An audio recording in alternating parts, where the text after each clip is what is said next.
Let's learn about the four faces of Lord Brahma and how we can include this in our practice of meditation and mindfulness.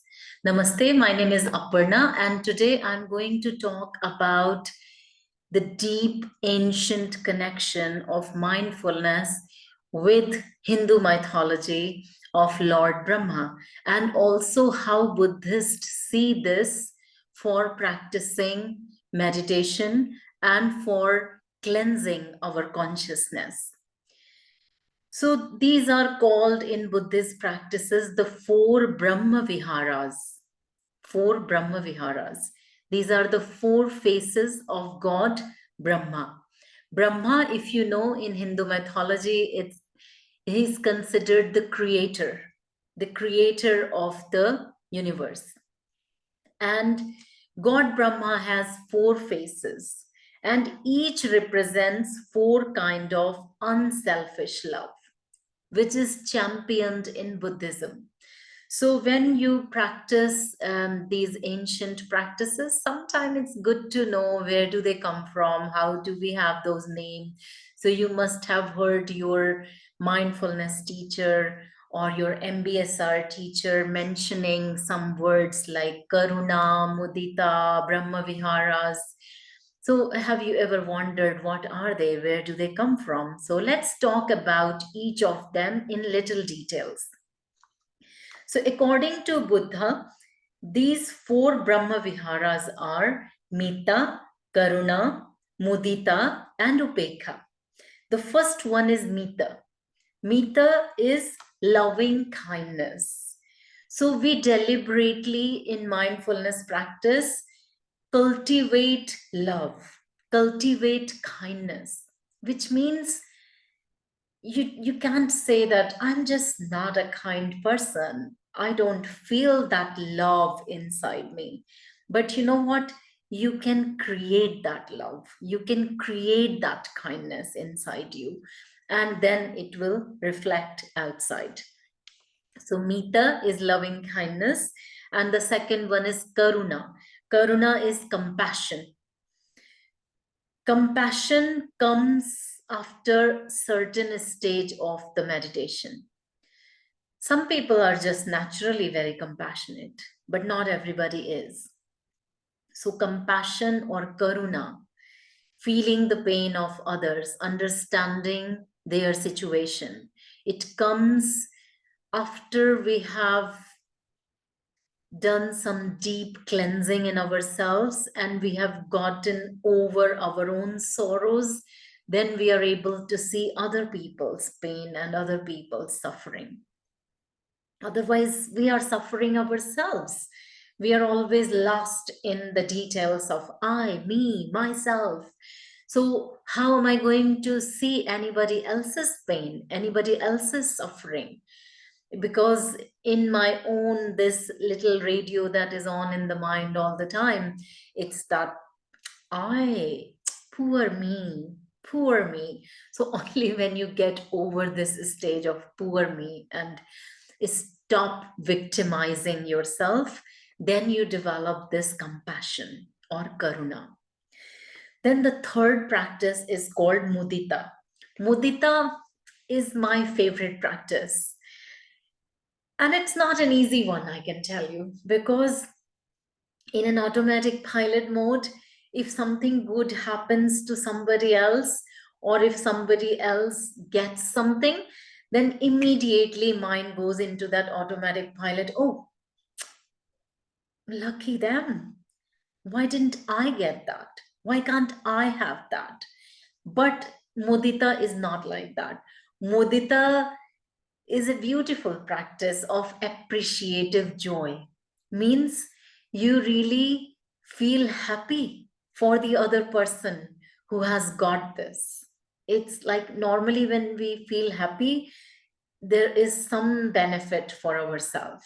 But here, there is no benefit. The other person has got something, and we feel joyful for their joy.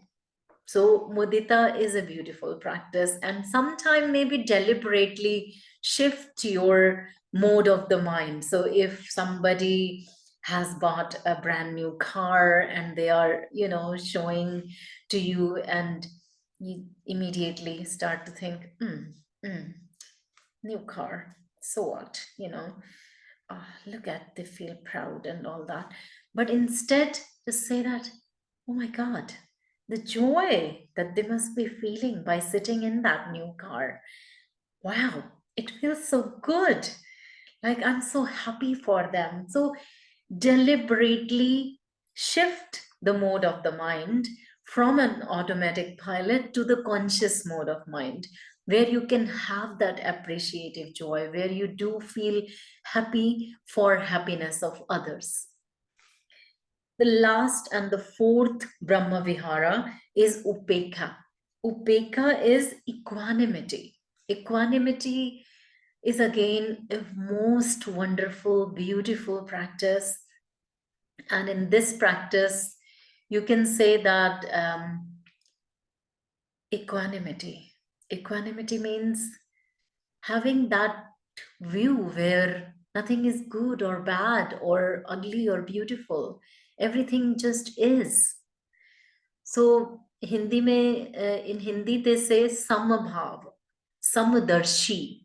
So developing a vision where we keep the balance and not kind of jumping and getting overwhelmed with happiness for some little gain or feeling too sad with one little loss. So having that practice of keeping balance and looking at the world as it is. So equanimity is the fourth. So these four Brahma Viharas are Metta, loving kindness. Then the second one is Karuna, which is compassion. And then we have Mudita, appreciative joy. And then the fourth one is Upekkha, this is equanimity. So the God Brahma, the creator, dwells, and that's what it means by viharas. So he dwells in these four forms of love. So a human being who has Metta, who has Karuna, who has Mudita, who has Upekkha, they are just another form of Lord Brahma. So if you can't become Lord Brahma, just maybe try and become a mini version of it and practice, like, choose that today I'm going to practice Mudita. So if I found out about somebody achieving something, getting something, I'm going to feel happy for them. So deliberately, you can include these practices for yourself. So these four Brahma Viharas, and in English, they are called divine abidings. And how to do this? We need to cultivate each one of these four Brahma Viharas. We need to recognize and awaken and grow love, grow kindness in our hearts. And it's only when we grow these qualities in us that we become capable of loving other people without expecting anything in return from them. Because usually, even with our children, even with our parents, if we love them, we want something in return. Oh my God, I have been such a good child, and look what my parents have done to me. So it's not unusual for a lot of the time parents to be blaming their children or children blaming to their parents or siblings. We are always complaining, and in that complaint, we are always suffering. So you can end that suffering and start to focus on just developing love. For even to start with, you can choose the person towards whom you want to cultivate love and keep choosing next person, next person, next person. And suddenly it's like you're growing a crop of love. And the more you are growing and cutting, the more it is increasing. And you sometimes you just don't know, oh my God, there's so much love inside me. And it's just spilling out. So, how about reaching to that stage? Once we work on these four aspects, we get the power of creation. That means that you can create anything for yourself.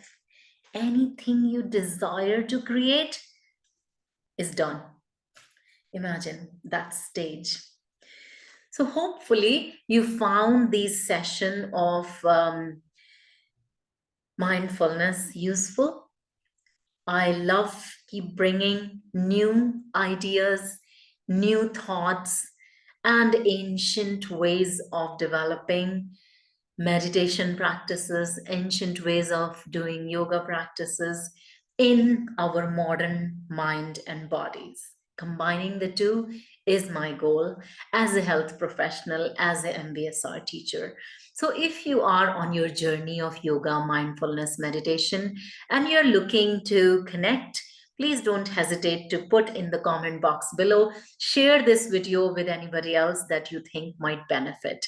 And we will meet again soon. Till then, stay happy and keep smiling. Namaste.